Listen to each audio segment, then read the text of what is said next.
Hey guys, sorry that this is taking so long to do a video. It's been a while, but I've been working on some stuff that I can't show, just because it's not announced yet. Nothing like crazy, but some cool stuff.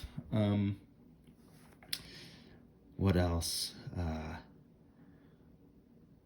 A couple days just feeling useless. That's for sure. And I've been doing stuff like this too, which is I've just been taking some time to just draw some stuff that, just whatever. This is some stuff in my sketchbooks or concept that I have that I might do something with someday, but,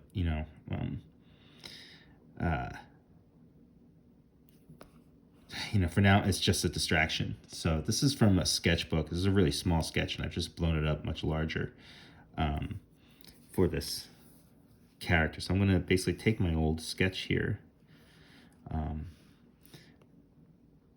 and I'm going to finish it up digitally. One of the things I've been learning is that, obviously it all depends on your background. For me, obviously I grew up drawing not digitally, but traditionally.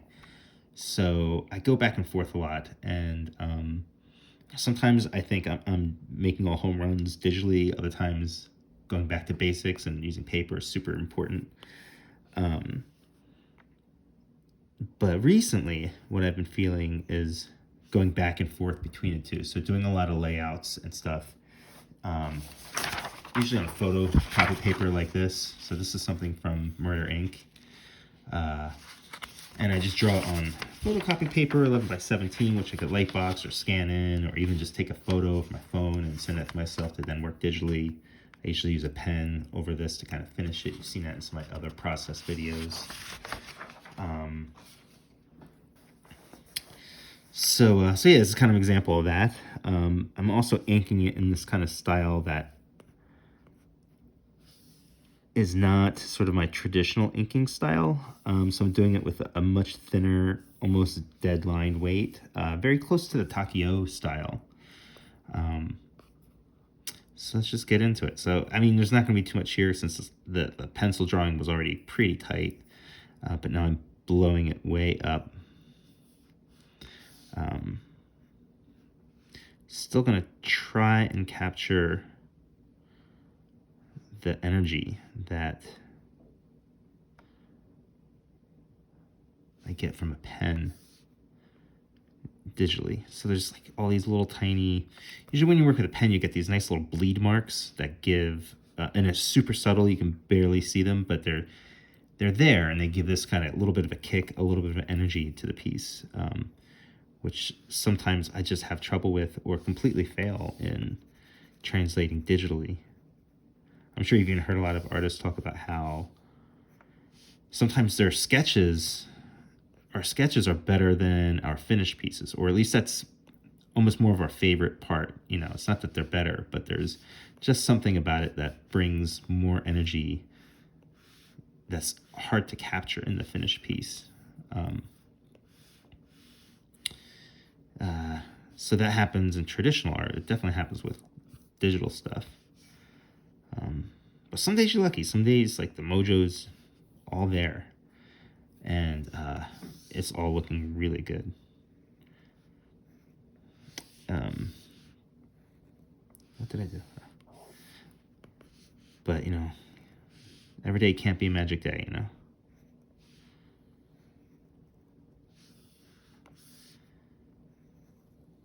Made her head bigger on purpose, but maybe too big. I'm not sure. It is supposed to be cartoony. Like, this is definitely in the Takio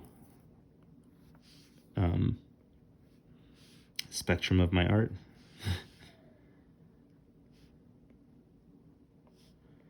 I don't want to tell you too much about this just because it is something I'm excited about, and I do really hope to fully bring to life sometime relatively soon. I know it seems crazy because I've got Powers, After Realm, United States of Murder Incorporated, all kind of active right now. I will say that my work on Powers is done for the time being.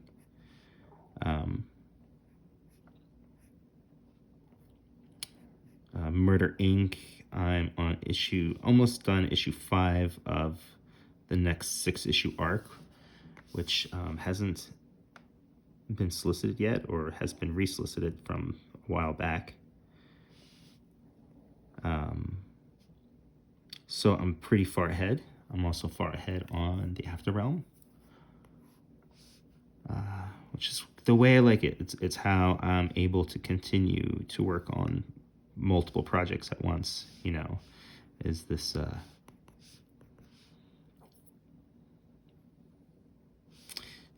the bouncing back and forth schedule-wise, and just working really far ahead of schedule.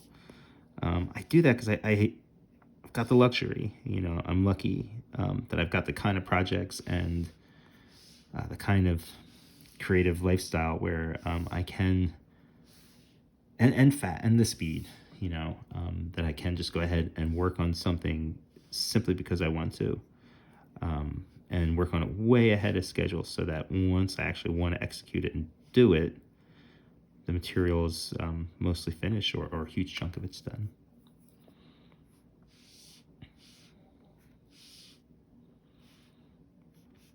I mean, I've actually got a whole other comic, one that I did for Inside Kung Fu magazine way back in like the early 2000s.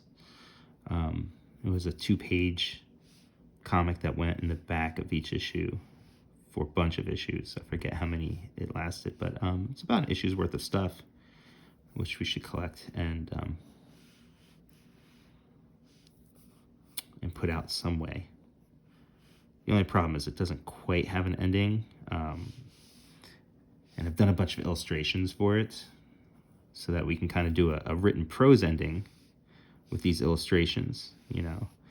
And it's written and co-created by Rick Meyer, Inside Kung Fu journalist and Kung Fu film aficionado and historian. He's lived deeply in that world for about,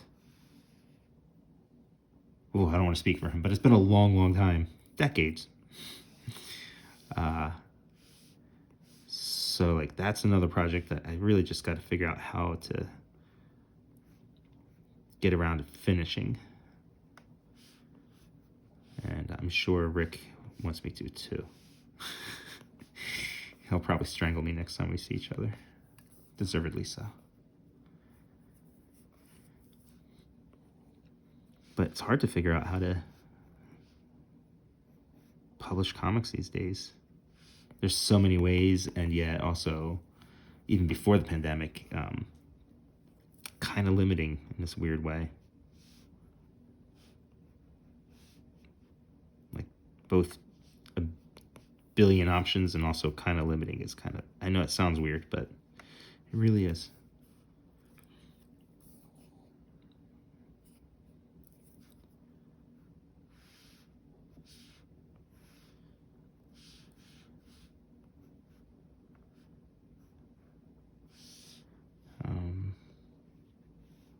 Hey, I have a question for you guys, if you're listening. You know, I started this channel just years ago as just a very casual YouTube channel, you know, like I didn't think much about it. Originally, it was just kind of like home videos of like when I went to cons and stuff, and it wasn't until a few years ago, really, that I actually started making videos about the art. And now that I've gotten more serious about it and I've really been enjoying these process videos and stuff, I'm wondering what I should do with the older videos, because a lot of them are just time-lapse or they were filmed on like a lower res video camera, so like not all the videos are great, you know. And it's only really recently that I've been treating them as like, not lessons really, but like sort of insights into how and why I work the way I do, you know. So I guess my question is like, do I create like a new, not channel, but I guess like a playlist that's more specific to these kind of quote lessons versus just the loose art stuff? Because like if you're looking for these kind of videos where I'm speaking and, you know, they're longer form, I mean, they're all just sort of mishmashed together right now. on the YouTube channel. So what do you think? You think I should create like a dedicated, well, this is a dedicated process channel, but should I get rid of all the older stuff and sort of rebuild something fresh? Some of the newer tricks that I've learned and stuff, or just kind of keep going, just keep everything in one spot. Let me know what you think.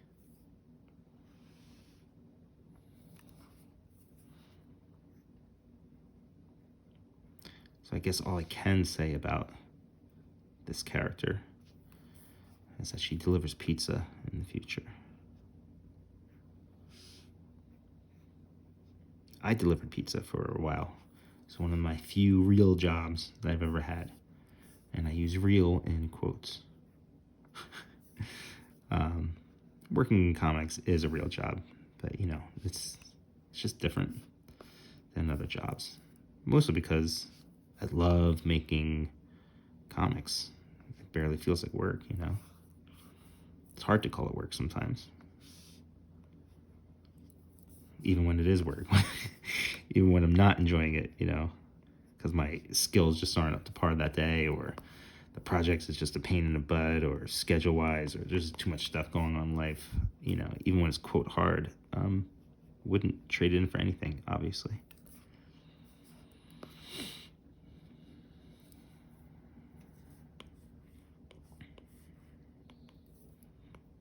But I've been thinking a lot about stuff like the YouTube channel, how I want to release my comics in the future, and what kind of platforms. You know, my relationship with Image is nice and strong, but it can still be hard to sell books, especially if you want it to be ongoing. There's an attention span for people out there, you know, even if it's successful, like after 12 issues or something, even the most successful books have trouble just, you know,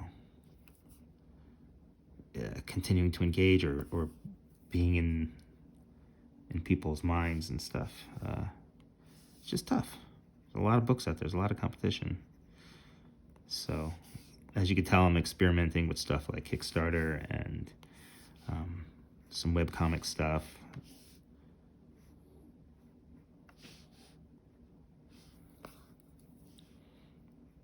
And yeah, it's lots of options, but it's kind of hard to tell what works and what doesn't, and why, where something would fit best in.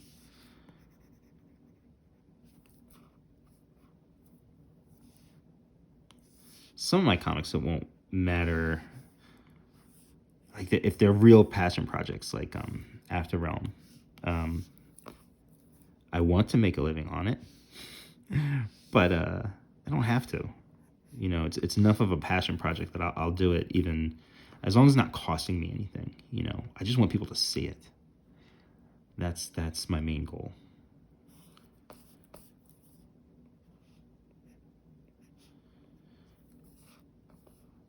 So the style that I'm drawing most of this, and I want to keep in my Takio pen style. This style's like some variation, and it's still not quite thin enough, so I'm not sure how I feel about it digitally. Maybe I just got to play around with it more. Just work harder at this digital look having more of my pen look.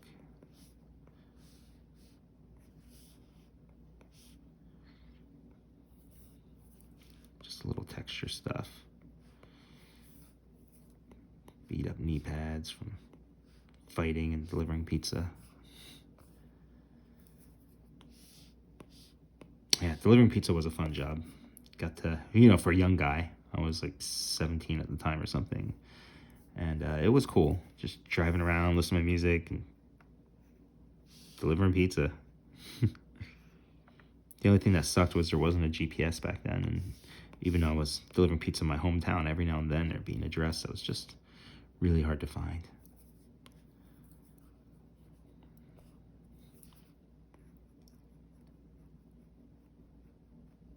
But it was fun.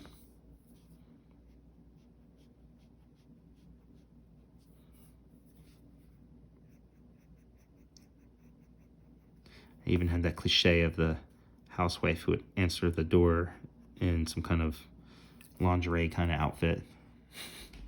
Nothing ever happened. I was a very shy, good boy. But it was definitely